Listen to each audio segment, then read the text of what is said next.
Второй этап мы завершили. Появились все видео, которые были запланированы. Итого мы с вами уже рассмотрели первый и второй этап.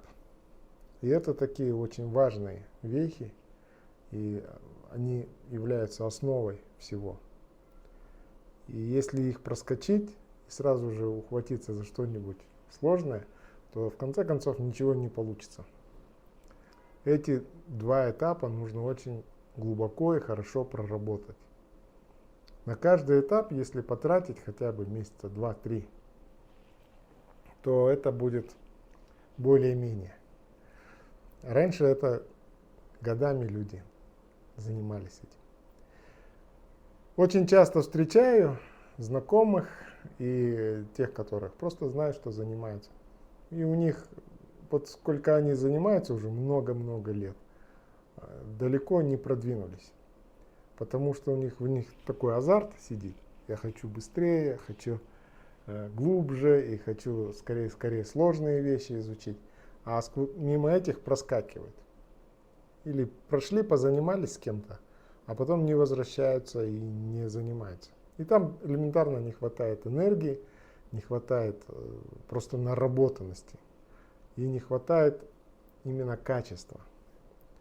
Поэтому у них и получается вроде бы быстро куда-то стремятся, а многие, да я бы сказал, уже десятилетия стоят на месте.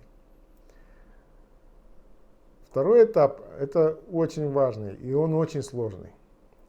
И из собственного опыта скажу, что, и из опыта учеников моих, скажу, что его, когда, не сказать проходишь, а вот занимаешься им, и вроде бы ты освоил, потом пошел вверх, а потом все равно возвращаешься к нему. Почему? Потому что на первых порах здесь просто немножко выше энергии появляются, уже так, ближе к свету. И занимаемся конструктивной частью. Там гантяне, трубки. Может быть, там еще индивидуально и более глубоко, когда занимаешься, там вот эти каналы строишь дополнительные. Но, да, и появляется какая-то чувственность. У многих появляются боли здесь, когда открываются эти точки. Вплоть до того, что многие начинают идти к кардиологам по поводу болезни сердца, потому что здесь настолько такие ломотные ощущения, что начинают там беспокоиться по поводу, может быть, уже с кардиологией что-то связано. Но это обычная история. Потом все проходит. И это на первом, скажем, первый проход, да, первая волна занятия именно на второй ступени. Появляются какие-то эмоциональные всплески, какие-то качели, какое-то вот такое состояние. И человек начинает уже соприкасаться вот с эмоциональной частью этой практики. А потом уходит наверх и там занимается более глубокими вещами, разумом и так далее. А потом, когда уже встает вопрос более высоких составляющих духа, души, духовные практики, приходится вернуться сюда, потому что здесь прошел эмоциональную часть, а чувственную часть, тогда просто не мог, потому что энергии были не те. И снова возвращаешься, и снова повторяешь все на более высоком уровне, конечно. И на самых высоких уровнях практики духовного развития опускаешься сюда и занимаешься отсюда. Потому что это самое короткое и самое такое близкое окно для духовной составляющей нашей, чтобы выглядывать наружу, скажем так. Вот. Поэтому здесь нужно очень серьезно заниматься. Что мы с вами сделали? Мы с вами стали набирать энергию более высокого качества, на более высоком уровне.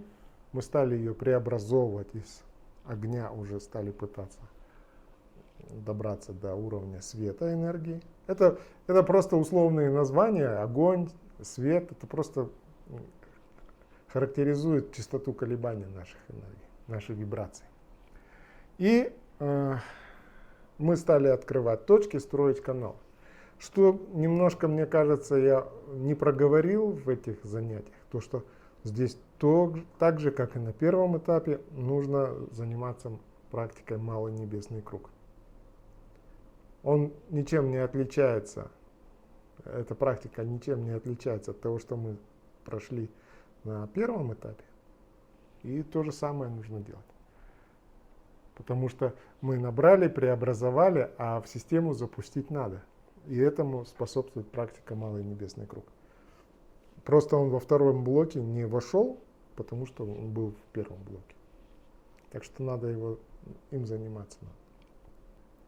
Я иногда, когда мы занимаемся на этом этапе, у слушателей спрашиваю: вот скажите, пожалуйста, если у вас, допустим, очень много денег, прямо вот они из ваших карманов вылезают, и перед вами стоит куча людей, которые голодные, бедные, и очень тяжело им финансово.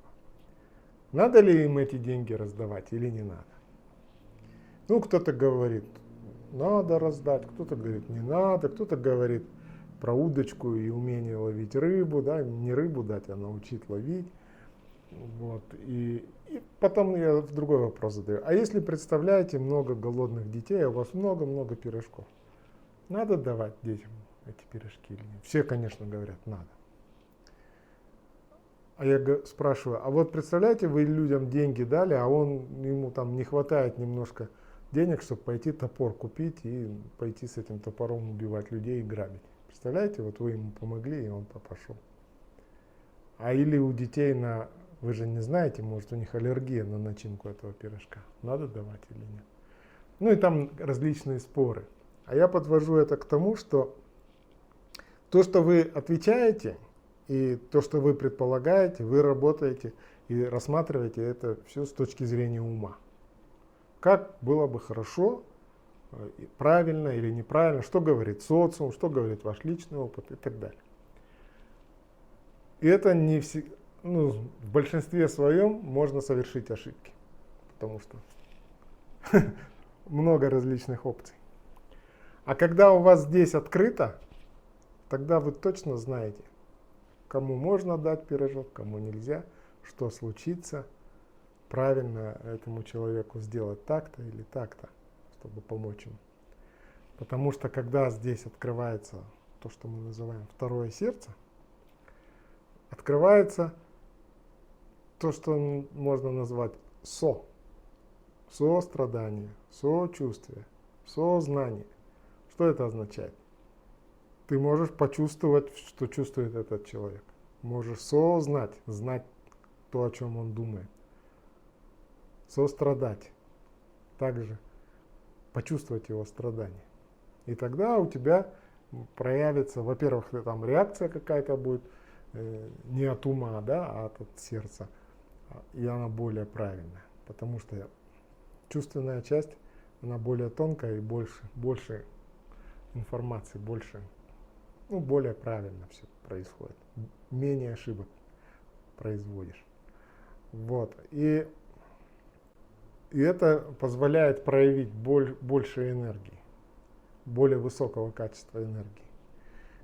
Потому что выше света, выше энергии света, то, что цигун уже не рассматривает. Там уже, когда просто энергии начинают сочетаться с информационной частью. С одной стороны, это как плазма. Можно на нее посмотреть как если ты смотришь с точки зрения энергетики, ты видишь плазму как энергия.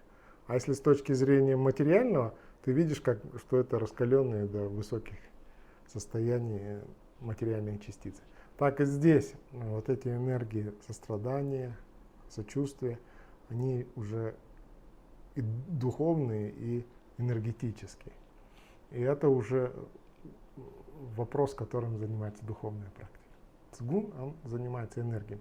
Так вот, выше энергии света цигун не движется. А за неимением лучших слов я называю это энергией любви, энергией сострадания. Но это просто других слов я не знаю, которые можно было бы применить. Так вот, когда здесь мы занимаемся, тогда на первом этапе мы подходим к этому, а потом уже, когда уже у нас работает ментальная часть очень хорошо, то тогда мы можем с помощью вот этой практики здесь и высоких энергий уже развиться до духовных очень высоких уровней. Поэтому нужно заниматься, не нужно проскакивать, не нужно пытаться успеть куда-то. На самом деле никуда не успеешь, что некуда спешить. Но проскакивать не надо. Фундаментально, глубоко проработать, потратить время, потратить силы, свой труд. И казалось бы, ты делаешь одно и то же, ну каждый день, но каждый раз это все на другом уровне. Каждый раз. Помните про вот эту тропу, которую нужно было вытаптывать по снегу? Вот у вас уже будет очень хорошая тропа, если вы одно и то же будете делать долгий период времени. А потом бах, и какой-то будет результат. Вот так. Ну что же, мы движемся на третий уровень. И здесь я хочу уже предупредить. Потому что мы начинаем работать с областью, с головой. И уже у нас есть трудности, возможно, да, у кого-то с эмоциональной составляющей, которая здесь появилась. Здесь будет еще сложнее и, ну, скажем, если неверно работать, то можно как минимум заработать головную боль себе, это как минимум. Поэтому здесь очень аккуратно нужно. И здесь нужно следовать вот этим рекомендациям, которые будут. И я для открытого доступа дам такие базовые вещи. Ну, это будет полноценный этап со всякими подготовительные те же, со всеми основными упражнениями. Но вот глубокие и тонкие вещи я уже там, наверное, буду где-то не на ютубе с этим работать, и там уже, чтобы случайные люди не попали, потому что это для них может какую-то опасность представлять. Поэтому аккуратно, если что-то непонятно, пишите и задавайте вопросы. И надо с таким, если вы хотите чего-то добиться, надо с трудом, с вниманием и с дисциплиной этим заниматься, не скакать. Хорошо, начнем двигаться на третий этап. Всего доброго, увидимся.